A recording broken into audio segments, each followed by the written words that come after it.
오늘 주신 말씀은 열왕기상 15장입니다. 열왕기상 15장 26절과 34절 그리고 16장 19절 말씀인데요. 제가 봉독하겠습니다. 열왕기상 15장 26절입니다. 그가 여호와 보시기에 악을 행하되 그의 아버지의 길로 행하며 그가 이스라엘에게 범하게 한 그 죄 중에 행한지라. 또 34절입니다. 바하사가 여호와 보시기에 악을 행하되 여로보암의 길로 행하며 그가 이스라엘에게 범하게 한 그 죄 중에 행하였더라. 그리고 19절입니다. 이는 그가 여호와 보시기에 악을 행하여 범죄하였기 때문이니라. 그가 여로보암의 길로 행하며 그가 이스라엘에게 죄를 범하게 한 그 죄 중에 행하였더라.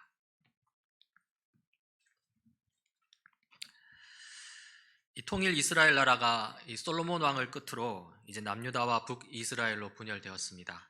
우리 지난 시간에는 남유다 왕에 대해서 살펴보았고요. 오늘은 이제 북이스라엘로 좀 넘어와서 여로보암 이후의 몇 왕들에 대해서 좀 살펴보고자 합니다. 이 북이스라엘을 세운 여로보암이 죽었습니다. 여로보암은 북이스라엘을 22년 동안 다스렸는데요. 그가 죽고 난 뒤에 그의 아들 나답이 왕 자리를 이어받았고요. 이 성경 기록에 따르면 나답은 2년 동안 나라를 다스렸다고 합니다. 여로보암의 아들 나답이 이스라엘의 왕이 되어서 2해 동안 이스라엘을 다스렸다. 이 아버지 여로보암에 비해서는 통치 기간이 좀 많이 짧죠? 이렇게 2년 동안 다스렸다는 말은 무엇을 의미하겠습니까? 이 나답이 2년 뒤에 왕의 자리에서 내려왔다는 의미입니다. 그러면 왜 2년밖에 왕 노릇을 못했느냐 이렇게 궁금해지는데요. 성경은 이렇게 기록하고 있습니다. 이사갈 가문의 아히야의 아들인 이 바하사가 나답에게 반기를 들고 일어났다. 이 바하사라는 인물이 등장합니다. 바하사가 나답 왕에게 반기를 드는데요. 이 바하사가 반기를 들 때의 상황을 성경은 다음과 같이 기록하고 있습니다. 나답과 모든 이스라엘이 기쁘돈을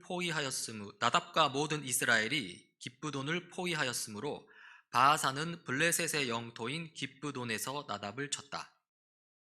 이 나답 왕이 이 기쁘돈 땅을 차지하기 위해서 이 블레셋을 포위하여 공격하고 있는 상황입니다. 이 기쁘돈이라는 지명이 나오는데요. 여기서는 블레셋의 영토라고 나오지만 이 기쁘돈은 원래 이스라엘의 영토에 속한 땅입니다. 여호수아 때 이 단 지파에게 주어진 땅이고요. 그리고 단 지파에서 합법적으로 이 레위 지파 고핫 가문에게 주어진 땅입니다. 하지만 이스라엘이 분열된 요 시기에 이르러서는 이 기쁘돈 그 땅이 블레셋의 지배 아래에 있게 되고요. 그래서 이 나답이 다시 기쁘돈을 되찾기 위해서 이제 블레셋을 공격하고 있는 것이죠. 이 나답이 악한 왕인 것은 분명합니다. 성경은 이렇게 기록합니다. 나답은 주님께서 보시기에 악한 일을 하였다. 그도 그의 부친 여로보암이 걷던 그 악한 길을 그대로 걸었으며 또 이스라엘에게 죄를 짓게 하는 그 잘못을 그대로 따랐다. 그렇죠? 나답도 자기 아버지 여로보암처럼 죄를 지었습니다. 하지만 이 블레셋으로부터 기쁘돈을 되찾으려고 하는 그때, 적어도 이때만은 이스라엘 왕으로서 마땅히 해야 할 일을 하고 있는 것이죠. 물론 그 동기가 의심스럽긴 합니다. 그러나 아무튼 이스라엘 왕으로서 하나님께서 이스라엘에게 준 땅을 되찾고자 하고 있습니다. 그런데 그때 무슨 일이 일어났습니까? 이 나답 왕이 블레셋으로부터 이스라엘 영토를 되찾기 위해 온 힘을 쏟는 그때를 노려서 지금 바하사가 나답을 공격한 것입니다. 이 비겁한 행동입니다. 사실상 이스라엘 나라를 배신하는 행동입니다. 그러나 이 바하사의 배신은 성공했고요. 거기서 바하사는 나답을 죽이고 북이스라엘의 왕 자리를 차지하게 됩니다. 이 북이스라엘의 왕이 된 이 바하사는 악한 행동을 멈추지 않는데요. 성경은 이렇게 기록하고 있습니다. 바하사는 왕이 되자 여로보암 가문을 쳤는데 숨쉬는 사람은 누구든지 하나도 남기지 않고 모두 전멸시켰다. 바하사가 여로보암 가문을 전멸시켰다고 나오죠. 그렇게 전멸시킨 데에는 두 가지 이유가 있습니다. 하나는 드러나는 이유를 할 수 있고 다른 하나는 숨겨진 이유라고 할 수 있는데요. 먼저 드러난 이유로는요, 이 바하사 입장에서 자기 왕권을 유지하기 위해서 이 왕권의 위협이 되는 요소는 하나도 남겨두지 않겠다는 것입니다. 이 바하사는 합법적으로 평화롭게 왕위를 이어받은 사람이 아닙니다. 폭력을 사용해서 왕위를 강제로 빼앗았습니다. 따라서 이 왕의 명분, 이 왕의 정통성이 약합니다. 이 왕으로서의 명분이나 정통성은 바하사가한테 있는 게 아니라 그 전에 여로보암에게 있는 것이죠. 따라서 이 바하사 왕은 자기에게 약점이 되는 명분이나 정통성 따위를 그냥 아예 없애버리겠다는 겁니다.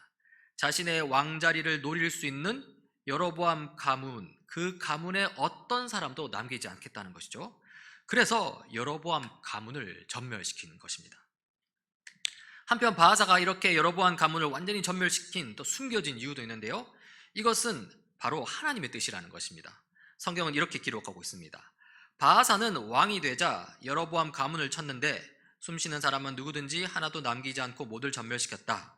그리고요, 주님께서 실로 사람인 주님의 종 아히야에게 말씀하신 대로 이루어진 것이다.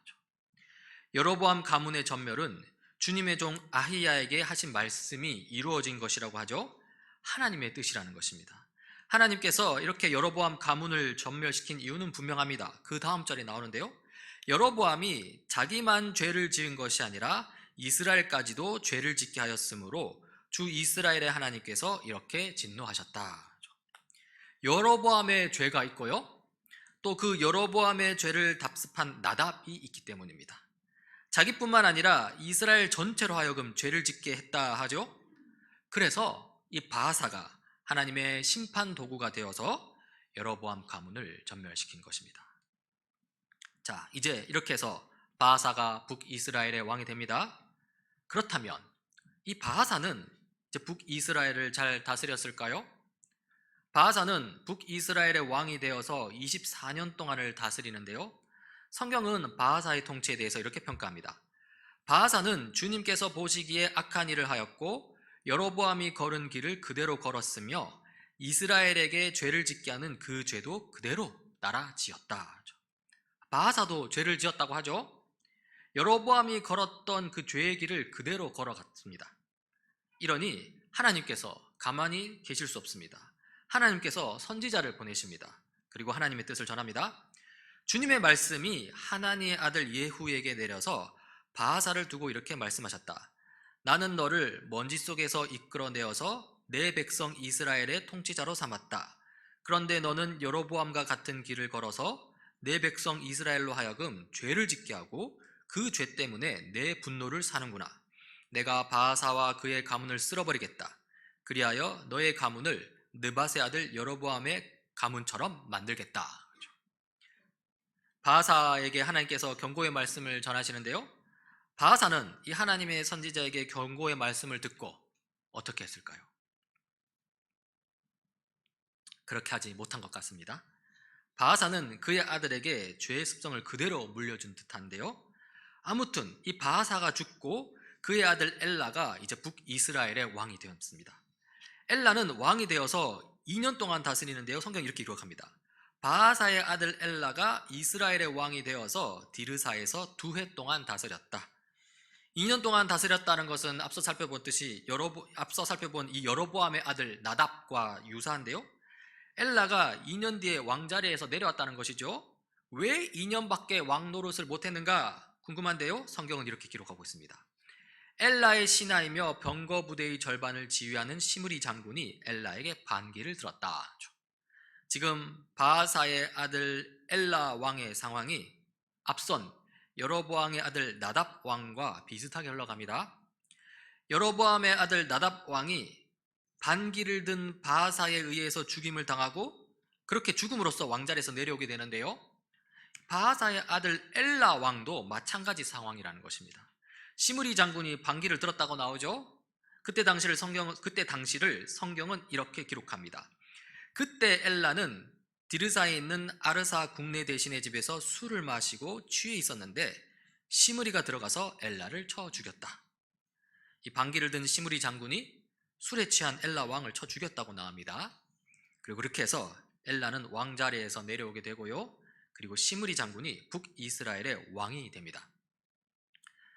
바하사 왕조를 무너뜨린 이 시므리 장군은요, 이 바하사가 여로보암 왕조에게 했던 것과 똑같이 행하는데요, 바하사 왕조를 전멸시켜 버립니다. 성경은 이렇게 기록합니다. 시므리는 왕 위에 올라서 바하사 가문에 딸린 사람은 모두 죽였는데 바하사 가문의 남자는 일가 친척이든지 친구이든지 한 사람도 남겨두지 않았다. 시므리가 이렇게 바하사 가문 사람을 모두 죽인 이유는 두 가지입니다. 드러난 이유, 숨겨진 이유라죠. 이 바하사가, 앞선 바하사가, 자기 바하사가 여로보암 가문에게 한 때와 똑같습니다. 드러난 이유는요, 이 시므리가 자기 왕권을 지키고 싶어서 이 바하사 가문의 사람들을 모두 죽인 것이고요, 숨겨진 이유는 그것이 바로 하나님의 뜻이기 때문입니다. 성경은 이렇게 기록합니다. 시므리는 주님께서 예후 예언자를 시키셔서 바하사에게 말씀하신 대로 바하사 가문의 모든 사람을 멸망시켰다. 이것은 바하사와 그의 아들 엘라가 지은 모든 죄 때문이다. 그들은 자기들만 죄를 지은 것이 아니라 우상을 만들어서 이스라엘에게 죄를 짓게 하였으므로 이스라엘의 주 하나님의 분노를 샀다. 자, 이제 시므리가 왕이 되었는데요, 왕이 된 시므리는 얼마 동안을 다스릴까요? 이전에 왕조를 거슬러서 새로이 나라를 일으킨 왕 또는 역성혁명을 일으킨 왕들은 보통 20년 정도는 통치했습니다. 여로보암이 그랬고 바하사가 그랬죠. 물론 자기 아들 때에는 둘 다 2년밖에 통치를 못했습니다. 하지만 시므리는 어떻습니까? 지금 역성혁명을 통해서 자기가 왕이 되었죠. 그러니 앞선 여로보암이나 바하사처럼 그래도 한 20년은 통치했을까요? 성경은 이렇게 기록합니다. 시므리는 디르사에서 이스라엘의 왕이 되었으나 그의 통치는 7일 만에 끝났다. 놀랍게도 일주일 만에 끝나버립니다. 이 말은 일주일 후에 왕자리에서 내려왔다는 것이고요, 죽음으로 왕위를 끝내게 되죠. 시므리는 역성혁명을 일으키면서 이 군부를 완전히 장악하지 못했는데요, 시므리를 왕으로 인정하지 못했던 이 군부에서 시므리 대신 다른 사람을 왕으로 내세우게 됩니다. 성경은 이렇게 기록하고 있습니다. 시므리가 엘라를 살해하고서 왕위를 차지할 그 무렵에 이스라엘 군대는 시므리가 반역하여 왕을 살해하였다는 소식을 듣고서 바로 그 진에서 그날로 군사령관인 오므리 장군을 온 이스라엘의 왕으로 세웠다. 이렇게 시므리는 북이스라엘 나라를 완전히 장악하지 못했고요, 오히려 군부의 지지를 등에 업은 다른 사람 오므리의 공격을 받게 됩니다. 오므리 장군은 이스라엘 군대를 이끌고 가서 시므리가 있던 성읍 디르사를 포위하였는데요, 이 시므리는 이 전세가 기운 것을 알고 모든 것을 포기해버립니다. 성경은 이렇게 기록합니다. 이때 시므리는 그 성읍이 함락될 것을 알고는 왕궁의 요새로 들어가서 그 왕궁에 불을 지르고 그 불길 속으로 들어가서 자기도 불에 타 죽었다. 스스로 목숨을 끊어버린 것인데요, 시므리가 이렇게 비참한 결말을 맞이하게 된 이유를 성경은 분명히 기록합니다. 이것은 시므리가 주님께서 보시기에 악행을 하고 여로보암의 길을 따라가서 이스라엘에게 죄를 짓게 한 그 죄 때문에 생긴 일이다. 사실 시므리는 일주일밖에 통치를 하지 못했기 때문에 왕으로 있을 동안 이 여로보암의 길을 따라갈 기회조차도 사실 얻지 못했을 것입니다. 하지만 왕이 되기 전부터 그의 삶의 방식이 이미 우상 숭배의 길을 걷고 있었을 것이고요, 그리고 모든 것을 다 아시는 하나님이 그에 걸맞게 심판을 행하신 것이죠. 지금까지 우리는 여로보암 이후 북이스라엘의 몇몇 왕들의 이야기를 살펴보았습니다. 북이스라엘 왕들의 특징은 여로보암의 우상 숭배를 그대로 따라했다는 것이고요, 그 결과 하나님의 심판을 받아 멸망당하고 말았다는 것입니다. 사실 이러한 불순종과 심판의 패턴은 북이스라엘 모든 왕조들에게서 공통적으로 나타나는 이 특징이기도 합니다. 이 북이스라엘 나라가 아수르 제국에게 멸망당하기까지 200년 동안 지속되는데요, 200년 동안 19명의 왕이 세워집니다. 그 와중에 왕조가 8번이나 바뀝니다. 그러니까 왕이 바뀌는 과정에서 8번은 칼과 폭력에 의한 피해 역성혁명이 일어났다는 것이죠. 전대왕을 죽이고 전대 가문을 짓밟고 그렇게 왕의 자리를 차지했다는 것입니다. 이 북이스라엘 나라에서 이렇게 자주 역성혁명이 일어난 이유는요, 우리가 이미 알고 있다시피 북이스라엘의 모든 왕들이 바로 여로보암처럼 죄를 지었기 때문입니다. 여로보암처럼 우상숭배했기 때문이라는 것이죠. 방금 여로보암처럼 우상숭배를 저질렀다고 했는데요, 이 이스라엘의 왕들의 행태를 통해서 우상 숭배가 우리 삶 가운데서 어떻게 드러나는지도 좀 살펴볼 수 있습니다, 여러분. 먼저 우상 숭배는요, 우상 숭배하는 사람으로 하여금 그 사명을 잃어버리게 만듭니다. 이 삶의 목적을 잃어버리게 만드는데요. 오늘 살펴본 북이스라엘의 왕들을 한번 보자고요. 북이스라엘의 왕들이라고 했죠. 왕에게는 이 왕으로서 주어진 사명이 있습니다. 왕으로서 주어진 삶의 목적이 있다는 것인데요. 특히 하나님을 섬기는 나라답게 그 나라를 이끌어야 할 사명, 그 목적이 있는데요. 하지만 이 북이스라엘의 왕들은 왕에게 주어진 사명도 잃어버리고요, 왕으로서의 삶의 목적도 잃어버렸습니다. 사실 그들은 정말로 왕이 되고 싶었습니다. 그래서 전대왕을 죽일 마음을 먹고 실제로 행동으로 옮기기까지 했습니다. 또한 그들은 왕자리를 끝까지 유지하고 싶었습니다. 그래서 전대왕의 가문에 속한 사람들을 모조리 죽여 없애버리기까지 합니다. 그렇게 왕이 되고 싶었고, 또 그렇게 왕자리를 끝까지 유지하고 싶었는데요. 그런데 그들은 왕으로서의 사명도 없고 왕으로서의 목적도 없다는 것이죠. 이스라엘 나라의 왕으로서, 하나님 나라를 상징하는 그 나라의 왕으로서 그들이 해놓은 게 하나도 없습니다. 그저 왕자리가 주는 권력에 취해서 흥청망청 살다가 하나님의 심판을 받아 멸망당한 것밖에 없습니다. 왕이 되고 싶어서 왕이 되었으나, 그러나 왕으로서의 삶의 목적, 사명은 잃어버린 것이죠. 그렇다면 왜 이런 현상이 일어나게 되었을까요? 도대체 원인이 무엇일까요? 그리고 그 중심에는 바로 우상 숭배가 있습니다. 여러분은 권력에 대해서 어떻게 생각하십니까? 오늘날 우리가 사는 삶의 환경에서 이 권력이라는 단어는 좀 부정적인 의미로 다가옵니다. 부패한 독재자가 휘두르는 게 권력이라고 하고요, 또 힘센 사람이 약한 사람을 괴롭힐 때 이 권력이라고 합니다. 하지만 이 권력이라는 것은요, 기본적으로 선한 것입니다. 권력은 다름 아닌 다스리는 힘을 의미하고요, 이 올바른 다스림, 올바른 권력은 하나님 나라를 세우는 중요한 수단이 됩니다. 올바른 권력 아래 구현되는 이 하나님 나라는 사랑과 기쁨, 질서와 평화를 맛볼 수 있는 곳이 되죠. 결국 권력이 어디에 봉사하느냐에 따라서 그 권력이 만들어가는 나라의 성질이 달라지는 것입니다. 이 단도직입적으로 말해서 하나님 사랑과 이웃 사랑을 명령하신 하나님께 봉사하는 권력은 하나님 나라를 세워갑니다. 하지만 그와 반대되는 것, 곧 자기 중심성 속에서 철저히 자기 유익을 위해 봉사하는 권력은 결국 타락한 세상 나라를 세워가는 것이죠. 그리고 여기 우상 숭배하는 북이스라엘 왕들이 이룩한 나라가 있습니다. 그리고 그 나라는 다름 아닌 타락한 세상 나라였습니다. 그들은 왕의 권력을 가지기 원했습니다. 하지만 그 권력을 가지고서 하나님을 섬기고자 하지 않고요, 자기 자신이라는 우상을 섬기고자 했던 것이죠. 그 결과 이스라엘 나라는 자기 중심적으로 똘똘 뭉친 악한 권력자의 나라가 되었고요, 그 나라 백성의 삶은 철저하게 피폐해져 갔습니다.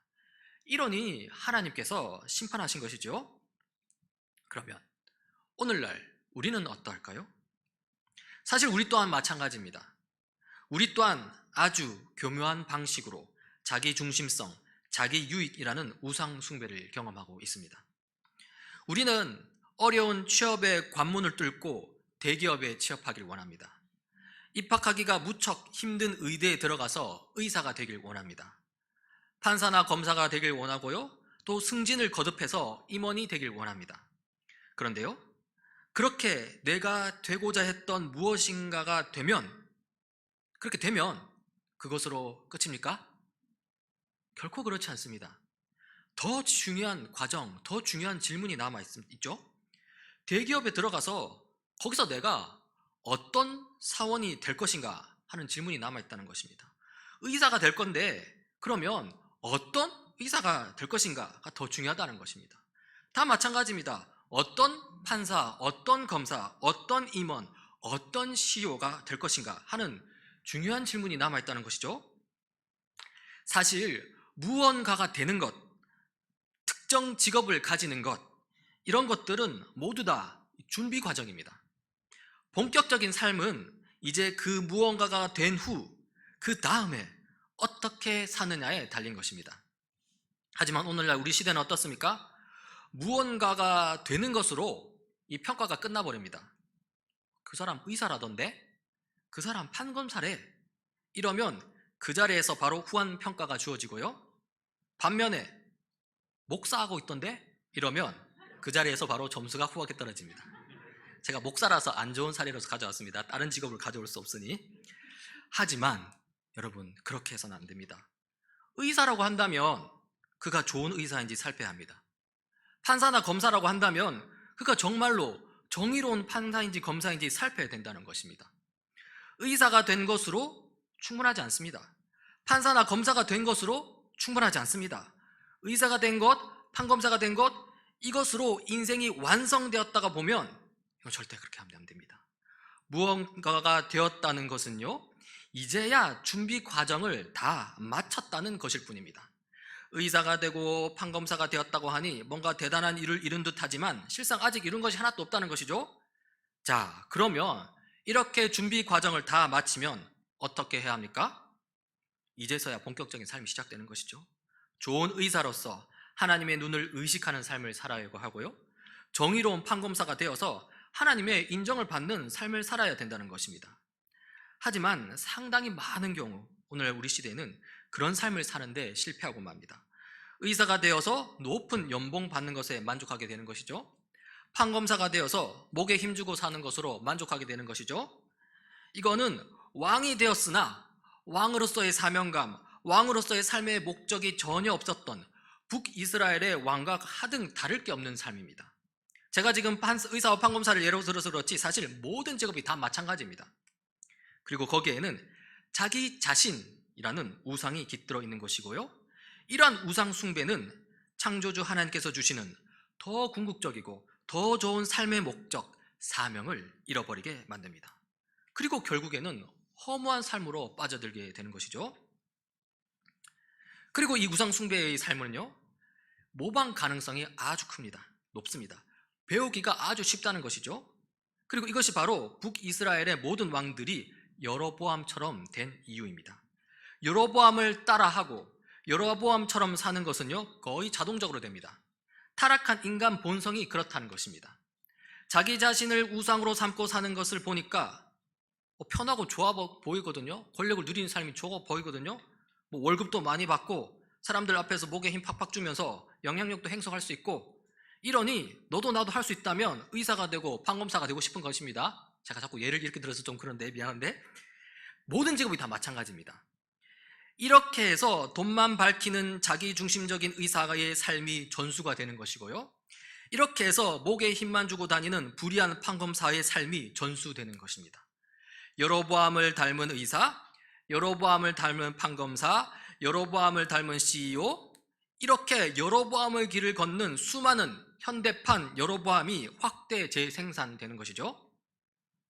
결국 우상 숭배의 문제는요, 무엇을, 누구를 닮아가느냐의 문제입니다. 하나님의 형상으로서 하나님을 닮아가지 않는다면요, 우상을 닮아가기 마련입니다. 자기 자신을 우상으로 삼은 이 여로보암 우상을 닮아가게 된다는 것이죠. 그런데 이렇게 우상을 닮아간다는 것은요, 단순히 삶의 형태만을 닮아가는 것이 아닙니다. 바로 그러한 삶을 이루는 생각, 그러한 삶을 이끌어내는 가치관, 세계관을 닮아간다는 것입니다. 그러니까 존재 자체가 우상처럼 되어버리는 것이죠. 이 시점에서 우리는 한번 질문을 던져봐야 합니다. 나는 하나님의 형상을 닮아가는가? 아니면 우상의 형상을 닮아가는가? 또 질문을 던져봐야 합니다. 나는 하나님의 형상을 전수하는 삶을 살고 있는가? 아니면 우상의 형상을 전수하는 삶을 살고 있는가? 다니엘 새시대 교회 여러분, 이 우상을 숭배한다는 것은요, 단순히 나무 조각상 하나 세워놓고 거기에 절한다는 수준이 아닙니다. 우상 숭배를 그런 수준으로 생각한다면 우상 숭배를 너무 쉽게 가볍게 여기는 것입니다. 우상 숭배는요, 우리 생각과 마음, 내면 깊숙한 곳에서 일어납니다. 그러면서 우리 존재 자체를 우상의 형상으로 만들어 버립니다.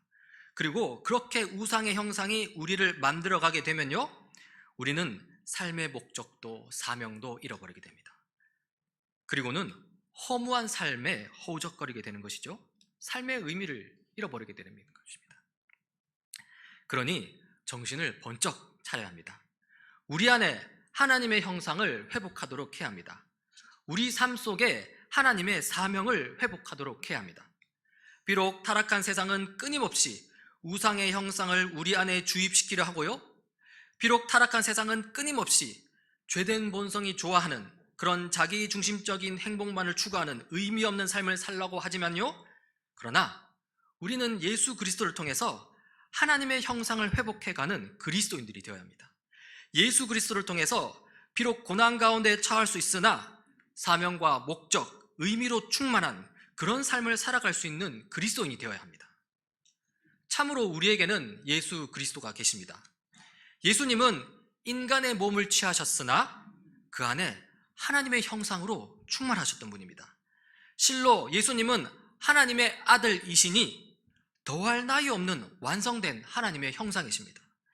이 예수님이 우리를 위해 인간의 몸을 입고 이 땅에 오셔서 우리의 손을 잡아주셨으니 우리는 이 예수님만 쫓아가면 됩니다. 그리고 그 안에 하나님의 형상을 닮아가는 것이죠. 또한 예수님은 사명과 목적이 분명하셨던 분입니다. 세상 모두가 자기중심적이고 이 말초적인 행복이 최고라고 여길 때 예수님은 자신에게 주어진 사명을 잊지 않으셨습니다. 조롱과 비웃음, 수치와 모욕을 참아내시며 결국에는 십자가 형틀을 받아내셨죠. 십자가 형틀은 끔찍하나 그러나 십자가 죽음을 받아낸 예수님의 삶은 결코 허무하지 않습니다. 오히려 십자가를 지신 예수님의 삶 덕분에 예수님을 믿는 모든 이들이 삶의 의미를 회복하고 목적을 회복하고 사명을 회복할 수 있게 되었습니다. 실로 이 예수쟁이 그리스도인들로서 우리의 정결한 삶, 그런 사명과 목적의식이 충만한 삶은요, 아무리 뜨거운 불이 온다 할지라도 결코 불타 없어지지 않습니다. 오히려 뜨거운 불 가운데 더욱더 밝히 드러날 것입니다. 이것이 바로 사명감과 목적의식이 충만한 그리스도인의 정결한 삶이죠. 그러하니 믿음의 창시자요 완성자이신 예수님을 바라봅시다. 예수님은 자기 앞에 놓여있는 더 궁극적인 기쁨을 미리 내다보셨습니다. 그리고는 지금 당장 겪는 십자가의 부끄러움을 마음에 두지 않으셨습니다. 그리고 결국에는 우리를 위해 십자가를 지셨습니다. 그리고 그리하여 그는 하나님의 보좌 오른편 영원하신 만왕의 왕 자리에 앉으셨습니다. 반역을 저지르고 배신을 저지른 우리 죄인들을 참아내신 예수 그리스도이시고요, 그 예수 그리스도를 우리는 생각해야 합니다. 그리하면 우리는 낙심하지 않고 지치지 않게 됩니다. 인내하다 보면 주님 다시 오시는 그날 오게 되고요, 그리고 그날 주님과 함께 온 세상을 선하게 다스리게 될 것입니다. 그때는 여로보암 왕 같지 않을 것이고요, 그때는 다윗 왕보다도 더 뛰어날 것이고요, 그리고 그때는 참된 왕이신 예수님처럼 되어갈 것입니다. 그것을 소망하며 현재의 삶을 살아가는 우리 모두가 되길 바랍니다. 같이 기도하시겠습니다. 하나님 아버지, 오늘 여로보암의 길을 따라간 북이스라엘의 왕들의 이야기를 살펴보았습니다. 그들은 여로보암과 같이 우상의 형상을 닮아갔고 또 여로보암과 같이 왕의 권력만 원했을 뿐 왕으로서의 사명은 잃어버린 그런 삶을 살았습니다. 그러나 주님, 우리 또한 여로보암처럼 살고 있는 것은 아닌지 돌아보게 됩니다. 주님, 우리로 하여금 예수 그리스도 하나님의 형상을 닮아가는 참된 그리스도인 되게 하옵소서. 예수 그리스도도 그 십자가 사명의 삶을 따라가는 충성한 그리스도인 되게 하옵소서. 우리를 위해 죽으시고 부활하신 예수님 이름으로 기도드립니다. 아멘.